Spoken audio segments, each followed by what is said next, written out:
I'm Jessica Loving. I am a graduate of the University of Louisville. I graduated in 1968. I was a freshman in 1964. And I also had the pleasure of going to graduate school at the university. I turned down an opportunity to go to Columbia University to stay at U of L. And of course, part of the reason was because I was engaged to a young man who was starting medical school, my first husband. And so that was another impetus to stay in Louisville. But I ended up working on campus and going to graduate school. I never did finish that first degree, which was in art history. And I switched to education so I could teach in the inner city in the early 70s when we were trying new techniques for teaching kids in poverty. And I did that until I had my first son. And so I switched my art history graduate work to education. And then over the years, I've taken a lot more graduate courses. So I probably have enough courses for a couple of graduate degrees, but they're in varying fields, including the humanities, which is what my undergraduate major was. But I had sort of an interesting, the way I got to U of L was a different route also. I grew up in Madisonville, Kentucky. I was a young 17-year-old when I was ready to start college. So I was kind of on the young side. And I had been accepted at Duke and Northwestern and was in the process of trying to get some scholarship funds. And my high school, and I was a little nervous being young and from a small town. I was a little nervous about going to either of those two very large schools. And my mother kept saying, maybe you might be more comfortable at a smaller school. You're coming from a small town, but you don't want to go to too small a school. And so my high school English teacher talked me into the University of Louisville because she was a big fan, because at that time, of course, U of L was municipally and privately funded. So it was very small, with about 5,000 students total. And they had a really top-notch English department at that time, still do, I think. But at that time, they had a James Joyce expert, Dr. Kane, and they had they had someone who was an expert in the Yeats, and Dr. Webster, I believe, was the Yeats expert. They were, published and known scholars. And so she was trying to talk me into being an English major. So I decided U of L sounded like a good idea. It was, only about 2.5 hours from home. And therefore, if I wanted to go home, I could get home for a weekend. And so it seemed more doable. But of course, the tuition at that time for an out-of-county student, out of Jefferson County, the tuition was the same as for an out-of-state student. And as I recall, at that time, in 1964, the tuition and room and board came to something like about $5,000, which was big money then. And my dad was a civil engineer and my mother was a social worker, but they didn't make a great deal of money. And I had an older brother who was in school at Western Kentucky University. And so my dad said, kind of tentatively, since I was fairly headstrong then, surprise, he said, well, if you're going to go in state, couldn't you go to the University of Kentucky or Western Kentucky University? Because they're a lot less expensive. And I said, oh no, I have to go to U of L because of the English department, and they have this world recognized English department. And so I went to U of L, and my parents had to work real hard to make sure that could happen. I think I had probably a little help from one of my older aunts who was like my fairy godmother. So, and then when my father passed away unexpectedly after my sophomore year in the summer, he had a massive heart attack and passed away. And that was just shortly before I was due to go back to U of L. And at that time, this will always be a wonderful memory of the university and Dean Doris Stokes, who was the Dean of Women at that time. And she called my house after the funeral, and and the university sent flowers to the funeral. And then Dean Stokes called me to see how I was, how my mother was, and to say, "You are coming back to school, aren't you?" Because it was about 2 weeks before school was to start. And I said, "Oh yes," I was looking forward to getting back. And she said, "Well, I'm sure it's probably going to be a hardship for your mother now that that it's just her income." And she said, "I just want you to know that you tell your mother, just you come back to school and we'll take care of everything." So I said, "Okay." And so I told my mother, and she said, "Exactly what does that mean?" And I went, "I don't know. I guess I'll find out." And Dean Stokes had scholarship for me. She had work study so that my tuition was covered. My room and board in the dormitory was covered. And it was a wonderful, wonderful gift. And I always felt very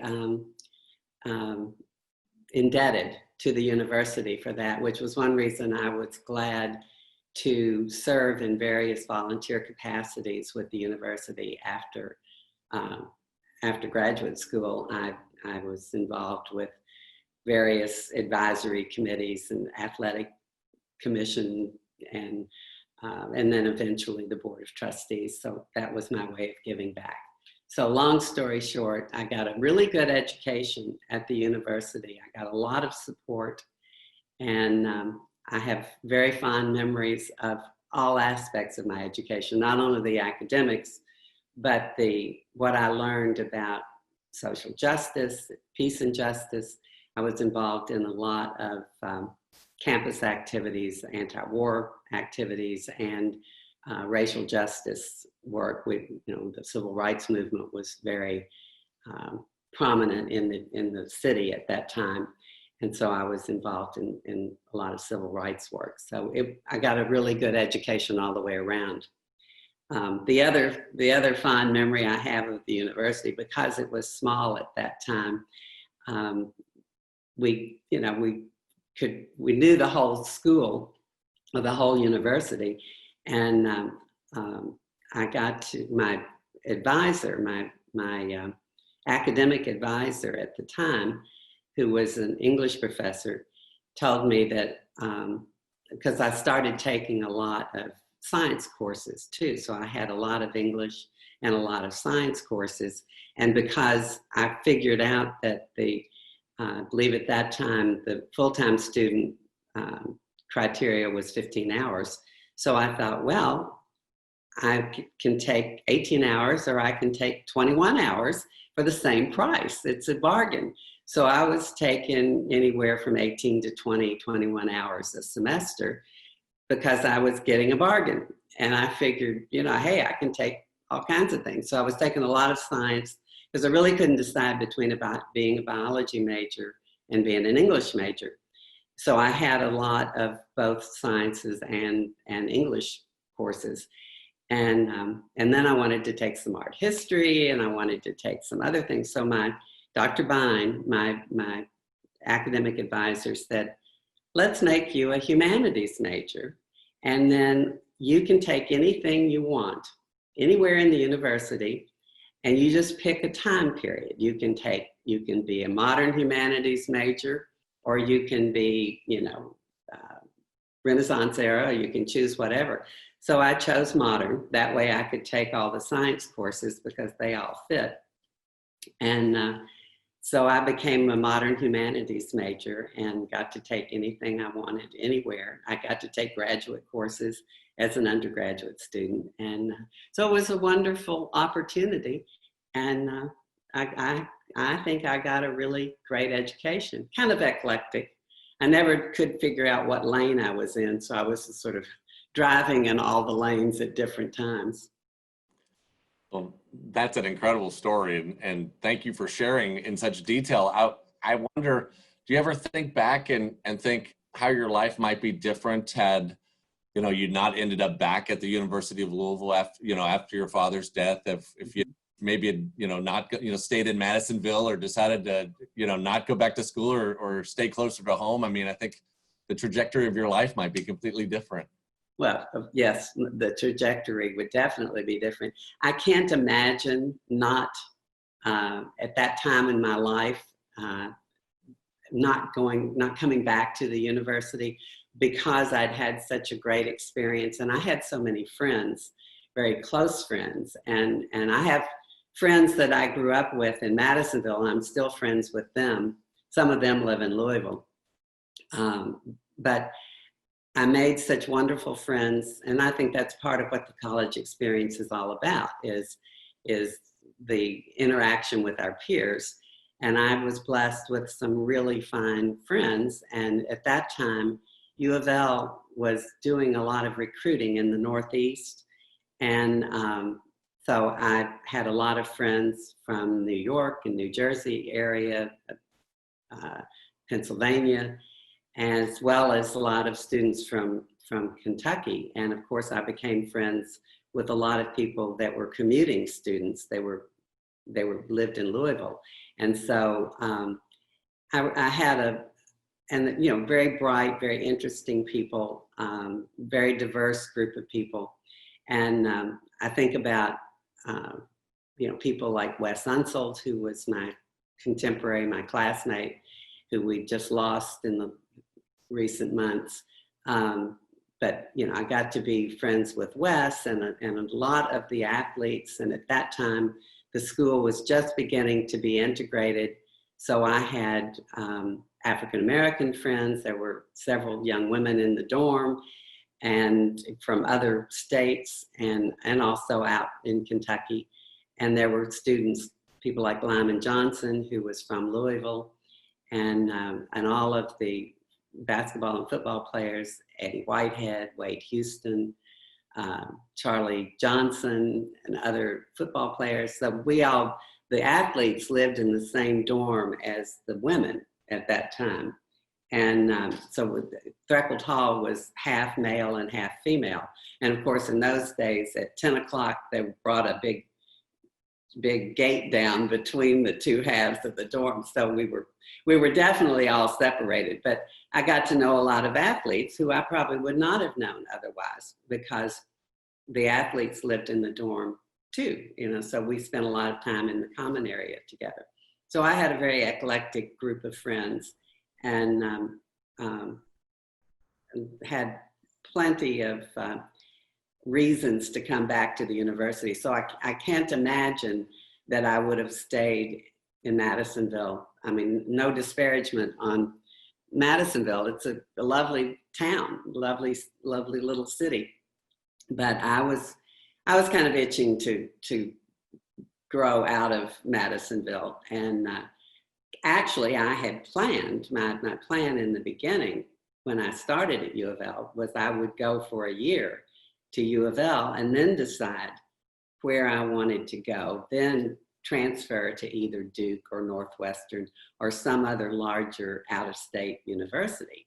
And after about the first semester, once I was into the second semester, I thought, I'm happy here. I don't want to transfer. So I stayed. And I think it was a good choice. It was very, very rewarding in many ways. Well, I definitely want to spend some time talking about your professional career, but I had one more question about your time on campus, just because the campus at that time sounds so interesting, and what a time to be there as U of L was kind of coming along. If you think back to 1964 when you were arriving on campus and just made that decision, I'm sure there was a lot of uneasiness as a 17-year-old leaving home and coming to U of L to kind of figure out what you're going to do with your life. Looking back now, what advice would you have given to a freshman, Jessica Loving, who had just arrived on campus? Well, of course, being a typical 17-year-old, I probably wouldn't have listened to any advice if that had been possible, if we'd had time machines or something, Back to the Future sort of interaction. But if I could give advice to my younger self, and if my younger self would listen. I think the one lesson that would be important is to learn patience. And it took me a long time to be a little more patient. And I'm always I think about where we are today in the world and our country, and the challenges we're facing. And many of the challenges are the same challenges we faced in the 60s in the civil rights movement. And I would think, at the time, I thought, because we had passed the Civil Rights Act in 1964, I thought we were in the process of addressing racism and addressing the issues that had plagued our country since the 1600s. And I would never, being 17 years old, I would never have thought that this many years later, we would still be fighting some of those same battles and the struggle would be continuing. So I had heard at that time Martin Luther King famous quote that I think was borrowed from a Unitarian minister from the 19th century, that was, "The arc of the moral universe is long, but it bends towards justice." And I don't think there's any quote that probably sums things up any better, because I still have to remind myself to be patient today, because those same issues, the same struggle goes on. And I think that it's ironic, and it's also very fitting that quote came from a Unitarian minister in the 19th century who was an abolitionist. And he was speaking about the abolition of slavery. And then, of course, Martin Luther King appropriately picked it up for the civil rights movement. And it still goes on today. So I would try to help myself become patient and understand that things take time and that you can't give up, you can't get discouraged, and it doesn't mean that things aren't working and that the process is flawed, but it means that we just have to be resilient and persistent and keep working. And of course, the same thing was true. I became very active in the women's movement in the early 70s. And we look at each other, some of us who were very involved, particularly in pro-choice work at the time, look at each other now and go, gee, we're still fighting these same battles. And of course, that's what it's all about, is social justice comes slowly and it takes a lot of work. I love that answer. That's a really good answer, and so true too. You've been kind enough to share about 20 minutes of your time with U of L and kind of your early beginnings, but you had such a successful career after U of L that I want to move on and make sure that we spend a little time there too. When you think about, I mean, you have so many nice stops along the career, along your career, from PNC Bank to, Creative Alliance to, forming Scapecchio to, your time at U of L, your involvement with the board. Actually, just correction, I left Creative Alliance to start my own company before the Scapecchio was a more recent name change after Debbie. Oh, that's right. After Debbie's death. So I was president of Creative Alliance Public Relations and in partnership with Debbie. But after several years, I decided to go to form my own company, and then stayed on my own as a consultant after that. But sure. Yeah, I think one of the most seminal experiences I had in terms of my career would be my work at the ACLU as executive director of the ACLU of Kentucky, and also my work at the Commission on Women, because in both of those capacities, we had limited resources and had to, I've often, particularly at the ACLU, I said we were like the bird that has to fluff its feathers up to look bigger and scarier to other animals. We had to look bigger than we were because we were very small and not not well funded at that time. I'm on that board now, and I'm pleased to see that funding is so much better. And one of the consequences of having challenges in government leadership is that people donate to causes like the ACLU and others. But those experiences were extremely important to my career in the public relations and marketing field, because that's when I honed those skills. That's when I learned those skills. And I would say, tying it to my education at the university, I was so glad that I had such an eclectic education where I had, taken a fair amount of science and history and sociology, as well as every English course I could take, and also foreign languages. So it gave me a good basis for being prepared to do whatever kind of work I needed to do. But writing skills were extremely important to my work, starting with the work I did at the ACLU. And I started with the ACLU in the mid-70s, when my children were very young. They were preschool and kindergarten. And the ACLU was a great experience, and sort of took every skill I had to be able to do all the work, because it was education, litigation, legislation. And of course, I wasn't a lawyer, even though I had toyed with the idea of going to law school at a certain point in my life. But I knew how to interface with the lawyers and understood enough to be able to communicate about the issues in writing and in public speaking and that sort of thing. So I learned a lot of skills, and had I was highly motivated to do the work. And then when I went into state government in the Brown administration, the first year I was Deputy Commissioner of Tourism. As I picked that, he sort of gave me a chart and said, pick what job you want, because I knew him from his campaign, because I had written position papers on civil liberties issues as a volunteer. And so I took that job because I thought, okay, I need to help make a transition now from the nonprofit world. Eventually, I'm going to go into some sort of business. So I need to make that transition. And the tourism sounded interesting because of the marketing.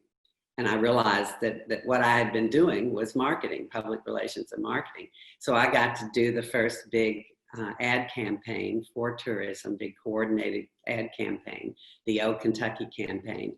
And then the governor asked me later, he kept telling me, he said, you're an issues person. I think of you as an issues person. Now you've done the tourism thing. And he wanted me to be head of the Commission on Women. So I sort of reluctantly took that job because as I said at the time, well, I'm going back into the ghetto of women's issues. And it was kind of ghettoized at that point. But it was also something that was very important to me that I did all the time in my free time. And so it turned out to be the best thing I could have done. It was a wonderful 3 years of getting to actually be paid a little bit. It wasn't a huge salary, but to be paid. It was a better salary than the ACLU could pay at the time. But to be paid to do what I cared about so much was very rewarding. And it was a really exciting time. And we got to do, and I had the full backing of John Y. And he said, you can take, you take the positions that you think are appropriate. And it was the first time someone, as an executive director of the commission, took a pro-choice position publicly. Everybody had been afraid of the issue. And so reproductive freedom became part of our agenda, as well as pay equity and working on sexual harassment and other specific issues. So that was a really good experience. And again, getting to do a lot with a little, and we found ways to get grants from the Ford Foundation and other national foundations to be able to do research and to do studies and to do some really serious in-depth work, because we had not been able to pass the Equal Rights Amendment at that point. So we did not have the constitutional protection. So we realized we were going to have to change things law by law. And so we put together a group of people to examine all the areas of the law to make recommendations about how to bring gender equity about. And so again, that was another lesson in patience, because we're still fighting some of those battles today too. Well, that's definitely for sure. And it sounds to me like the most rewarding aspects of your career were where you could make a difference in people's lives, or where you were doing work that really made an impact, whether it be from a marketing side of things or whether it be on an issues-related issue management type of thing. It's where you could really, help people out. And I see that as we talk to all of these award winners across industry, it seems like the most rewarding aspect of their job, whatever they do, is where they can make a difference or help people in their lives. And I think that's the common denominator that U of L has brought to a lot of people. So Yes. I got about 3 or 4 more questions I wanted to ask you, and then I'll leave some time here at the end for anything I might not have asked you that you have on your mind you wanted to share. But one question that we often— Can we hold that thought 1 second? I want to get something that I've in the other room. Just okay. Put me on hold.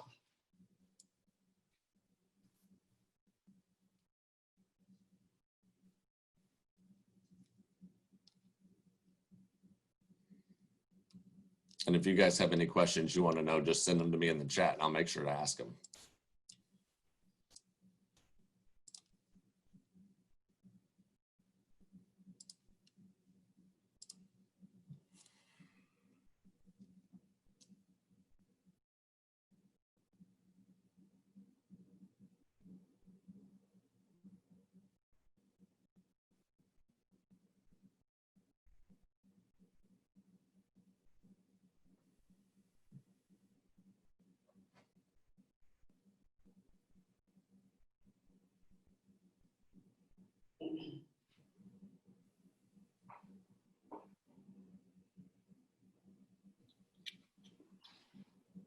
Okay, I just got a note there. That was something I wanted to remind myself. But now go back, Matt, to what you were saying about giving back and other fellows and et cetera. Yes. Yeah, I had a couple correction. Yeah. A couple questions. I wanted you to kind of fill in the blank for me. My question, and you can think about this. It says, "I love U of L because." Well, okay. It may be a little repetitious of what I've already said. Maybe with exactly more emphasis. Another one you can think of, and maybe the kind of the same, is my time at U of L set me up for success because, and then you kind of take it from there. Okay. I'll take the second version of it. There we go. And I'll do a combination. I really care a lot about the university because it gave me the foundation educationally and with maturity and information from other areas that helped me have the career that I have. I mean, between the academic part, learning good writing skills, learning good critical thinking skills, getting a very in-depth, broad-based education through, sort of across all the disciplines. But also, I was exposed to, because the university was small, particularly at that time. It may be harder today because of the size of the university, but I think that there's, with having the schools within the university, students can feel a sense of connection with their faculty. And I felt I had a lot of support from the faculty and from the administration. I knew that, I knew people in the administration. They knew me. people were sort of watching out for me. And I realized later as an adult that they were probably watching out for me a whole lot more than I realized. And so I had a lot of support. And it was, you know, people mentoring me without knowing that was what was happening. But so I feel very strongly about the importance of that aspect of education. I tried to encourage my sons to, you know, the same way. And I have now 3 stepchildren. And so part of when I was helping raise them, part of their lives as preteens and teenagers, helping kids understand how we need to have support and help from the adults in our lives, and particularly take advantage of opportunities in college to, you know, to be able to learn, because there's more to our education than just the academics. The academics are obviously extremely important, but we learn to be adults and to be caring, responsible adults while we're in college. So I do think I learned a lot about giving back and about being a responsible member of society. And part of it was maybe the times, you know, being the 60s. I was literally growing up in the 60s. And it was a nice continuation of what I learned at home. I mean, I learned some of these basic values in my own family, and the way I was supported by teachers in high school. So I was conscious of all of the same social justice issues as a high school student. It was just sort of a different point of view and not as much information. But the university definitely was supportive. And of course, the faculty, there were, you know, anti-war demonstrations, and the faculty, we had faculty support and civil rights movement activities, demonstrations. And it was an interesting time. And of course, it wasn't perfect. I found out, for instance, that when I was a graduate student, this would have been about 1970, there was a demonstration on campus to ask the university to begin to start a Black Studies program, what we then called Black Studies, which later did become our Pan-African Studies program. But in 1970, we didn't have that. And I was asked to, you know, to join the demonstration. And there were maybe 12 of us, you know, kind of marching around in a circle on campus. And I was a graduate student. There were some others that were graduate students, but mostly undergraduate. And one of the young students who was sort of the organizer, Blaine Hudson, who became a good friend after that. And Dr. Hudson became the dean of the Arts and Sciences School before he passed away untimely. But that's when I first got to know Blaine. And of course, he was this kind of skinny kid. He looked really young, but he had this booming bass voice that was just beautiful. And so he was the leader of the group, and he had a megaphone, and he's, you know, we're marching around, 12 of us marching in a circle. And he told me later that he was thrown out of school. He was expelled for that demonstration. I didn't know that at the time. I kind of lost track of him, and I thought, well, he's graduated, and, you know, I don't, you know. So I kept connected with him later, and he was expelled because of that demonstration. He ended up finishing his education at UK, went on to get his doctorate, and then came back as the dean of Arts and Sciences. So there was some irony and some justice there, but that just tells us that at the time, our university wasn't perfect. We had people that didn't understand what the students were doing. I recall anti-war demonstrations, sitting outside the library, what was then the library, and looking over and seeing a couple of very odd looking people that we didn't normally see on campus, men in suits. I joked about they were wearing suits and white socks.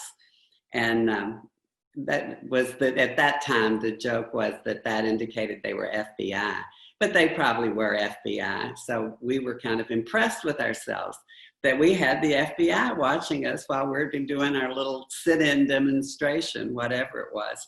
So, you know, it was an interesting time. And we still, you know, we still live in interesting times.